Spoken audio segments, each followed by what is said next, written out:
बिस्मिल्लाहिर्रहमानिर्रहीम अस्सलामु अलैकुम।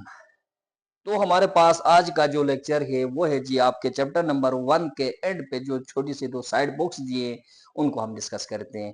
एक है जी हमारे पास साइड बुक्स में डेंगू फीवर और दूसरा हमारे पास साइड बुक्स में इसने बताया वेक्टर के बारे में। तो आज हम थोड़ा सा जान लेते हैं कि डेंगू फीवर होती क्या है, ये किस वजह से होती है और इसके सिम्टम्स क्या है और वेक्टर का मतलब क्या है। इन दोनों को हम इस लेक्चर के अंदर डिस्कस करते हैं।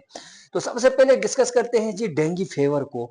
ये आप आम से हमारे एनवायरनमेंट में हम सबको पता है डेंगू जब गर्मियां आती है तो हम कहते हैं कि फलाने के बंदे को डेंगू हो गया है, हमारे दोस्त को डेंगू हो गया है। तो डेंगू के बारे में हम सबको जानते हैं, डेंगू बुखार। तो डेंगू फीवर जो है ना, ये होती किस वजह से है? तो कहता है dengue fever is caused caused by virus. ये एक वायरस की वजह से होती है, उसको हम कहते हैं डेंगू वायरस कहते हैं, डेंगू वायरस। ठीक है, तो आपने बताना है डेंगू फीवर होती किस वजह से। Dengue fever is caused by a virus called dengue virus. एक डेंगू वायरस के नाम से एक वायरस होता है, उस डेंगू वायरस की वजह से ये डेंगू फीवर होती है। फिर कहता है जिस तरह मलेरिया होती थी ना, मलेरिया को एक ऑर्गेनिज्म से दूसरे ऑर्गेनिज्म में ट्रांसमिट कौन कराता था? मॉस्किटो कराता था। ठीक है, मॉस्किटो जो है वो ह्यूमंस के अंदर एनाफिलीज मॉस्किटो कराता था और बर्ड्स के अंदर कुलेक्स मॉस्किटो कराता था। तो यहाँ वो कहता है इस डेंगू फीवर को या डेंगू जो वायरस है उसको एक ऑर्गेनिज्म में दूसरे ऑर्गेनिज्म में कौन ट्रांसफर कराता है? तो कहता है एक मॉस्किटो है जिसका नाम है एडीज एजिप्टी। एडीज इजिप्टी के नाम से एक मॉस्किटो है जो क्या करता है, एक ऑर्गेनिज्म से दूसरे ऑर्गेनिज्म में क्या करता है, इस डेंगू वायरस को ट्रांसफर कराता है। तो डेंगू के बारे में आपने सिंपल से ये दो सेंटेंसेस बताने हैं कि dengue fever is caused bye a virus called dengue virus. Dengue virus क्या कराती है? डेंगू फीवर कराती है।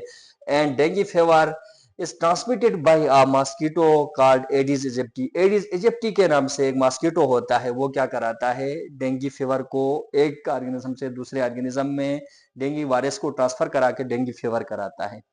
ठीक हो गया। उसके बाद आपने बताने हैं सिम्टम्स, इसकी अलामत। जिस बंदे को क्या होती है, डेंगू हो जाती है ना, तो उसमें कौन कौन सी अलामत जाहिर हो जाती हैं? तो 4 मेन सिम्टम्स नजर आ जाते हैं जिस बंदे को डेंगू हो जाती है।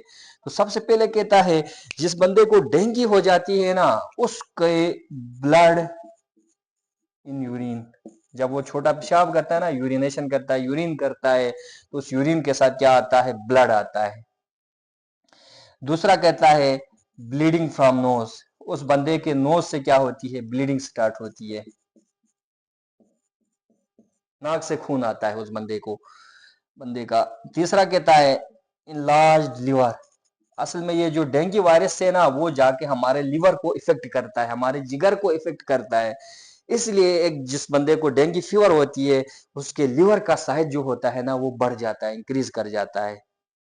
ये होगी हमारे पास 3 अलामत: bleeding in urine, blood in urine, bleeding from knows, enlarge liver. And चौथा है जी हाई ग्रेड फीवर कहता है, यानी बहुत तेज बुखार हो जाती है। ठीक है, तो ये थी जी हमारे पास अलामत डेंगू फीवर की। तो डेंगू फीवर में आपको पास शॉर्ट क्वेश्चन आएगा, right a short note on the dengue fever. Dengue बुखार के ऊपर एक शॉर्ट नोट लिखें। तो आपने सेम एग्जैक्ट यही पॉइंट्स बताने हैं। Dengue fever is caused by a virus called dengue virus and dengue virus is transmitted from person to person या from one person to another by a mosquito called Aedes aegypti. ठीक है, तो फिर next बताना है symptoms of dengue fever में। The symptoms of dengue fever are given below. जिस बंदे को डेंगू हो जाती है उसमें ये अलामत जाहिर हो जाती हैं: ब्लड इन यूरिन, उसके छोटे पेशाब के साथ खून आता है; ब्लीडिंग फ्रॉम नोज, उसके नाक से ब्लीडिंग होती है, नाक से खून आता है; लार्ज लिवर, उसका लिवर का साइज जो होता है वो बढ़ जाता है; हाई ग्रेड फीवर, उसको बहुत तेज बुखार हो जाती है। तो ये था हमारे पास डेंगू फीवर के बारे में। और हमारे पास लास्ट इस चैप्टर का टॉपिक है या साइड बुक्स है, वो है जी वेक्टर। तो आप लोगों को एक क्वेश्चन ऐसे भी आ सकता है ना, why word vector is used for mosquito. Mosquito को वर्ड वेक्टर क्यों, मॉस्किटो के लिए वर्ड वेक्टर क्यों यूज किया जाता है? तो सबसे पहले हम समझते हैं वेक्टर होता क्या है। तो कहता है वेक्टर मींस ट्रांसमीटर। ठीक है, वेक्टर का मतलब होता है ट्रांसमीटर, मुंतकिल कराने वाला, एक जगह से दूसरी जगह चीजों को मुंतकिल कराना। तो वेक्टर का लफ्जी मतलब होता है ट्रांसमीटर। ट्रांसमीटर कहते हैं मुंतकिल कराने वाला। तो कहता है वेक्टर का डिफाइन कैसे कहोगे? एनी ऑर्गेनिज्म, कोई भी ऐसा ऑर्गेनिज्म ना जिसके अंदर क्या क्या होता है, एक पैरासाइट मौजूद होता है, जिसके अंदर पैरासाइट मौजूद हो और वो इस पैरासाइट को क्या करता है, एक ऑर्गेनिज्म से दूसरे ऑर्गेनिज्म में ट्रांसफर कराता है। तो उस तरह के ऑर्गेनिज्म को कहते हैं पैरासाइट कहते हैं, नहीं उस तरह के ऑर्गेनिज्म को वेक्टर कहते हैं। ऐसा organism that carries a parasite and transfer that parasite from one organism to another organism. ऐसा ऑर्गेनिज्म जिसके अंदर पैरासाइट मौजूद हो और वो उस पैरासाइट को एक ऑर्गेनिज्म दूसरे ऑर्गेनिज्म में क्या कराता है, मुंतकिल भी कराता है, उस तरह के ऑर्गेनिज्म को वेक्टर कहा जाता है। Any organism that carries parasite and transfers that parasite from one organism to another is called vector। तो यहाँ पर आपने आगे क्वेश्चन बताना है। अब वेक्टर हमारे इस चैप्टर के अंदर क्यों यूज हो गया? क्योंकि मॉस्किटो जो है वो एक्ट करता है एज अ वेक्टर। तो आपके पास क्वेश्चन आता है why word vector is used for mosquito.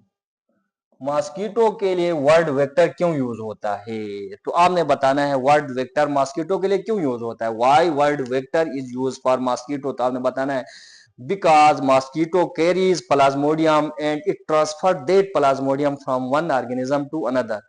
क्योंकि मॉस्किटो के अंदर प्लाज्मोडियम मौजूद होता है और प्लाज्मोडियम क्या है, एक पैरासाइट है, और वो उस प्लाज्मोडियम को एक ऑर्गेनिज्म से दूसरे ऑर्गेनिज्म में ट्रांसफर कराता है। इसलिए मॉस्किटो के लिए वर्ड वेक्टर भी यूज होता है। तो ये क्वेश्चन आपने जहन में रखना है, why word vector is use for mosquito. तो आपने लास्ट पे ना, इस चैप्टर के एंड पे लास्ट पे आपने 3 तरह के मॉस्किटोज को अपन में माइंड में बिठाना है। तो क्या बिठाना है? आपने पास 3 मॉस्किटोज होंगे, ठीक है। वो 3 तरह के मॉस्किटोज मैं आपको बताता हूं। उन मॉस्किटोज को आपने क्या करना है, अपने माइंड में बिठाना है, क्योंकि आप आगे जाके कंफ्यूज हो जाओगे। एक मॉस्किटो है फीमेल एनाफिलीज मॉस्किटो, ठीक हो गया। एक मॉस्किटो ये है, और दूसरा मॉस्किटो हमारे पास क्या है, फीमेल कुलेक्स मॉस्किटो है। और तीसरा हमारे पास कौन सा मॉस्किटो है, एडीज एजिप्टी मॉस्किटो। ये 3 मॉस्किटोज हैं। इन तीनों मॉस्किटोज को अपने में जहन में रखना है आप लोगों ने, ठीक है। कौन से 3 मॉस्किटोज हैं? फीमेल एनाफिलीज मॉस्किटो है, फीमेल कुलेक्स मॉस्किटो है, एंड एडीज इजिप्टी मॉस्किटो है। तो तीनों मॉस्किटोज हैं, तीनों का रोल अलग अलग है, ये जहन में आप बिठाएं, ठीक है। तो फीमेल एनाफिलीज मॉस्किटो क्या करता है, बाइट ओनली ह्यूमंस। ये सिर्फ ह्यूमंस को बाइट करता है, और सिर्फ ह्यूमंस, एक ह्यूमन से दूसरे ह्यूमन में ये क्या कराता है, प्लाज्मोडियम को ट्रांसमिट कराता है, ठीक हो गया। तो आपने बताना है फीमेल एनाफिलीज मॉस्किटो जो इंसानों के ऊपर बाइट करता है, और ये एक इंसान से दूसरे इंसान में क्या कराता है, प्लाज्मोडियम को ट्रांसफर कराता है।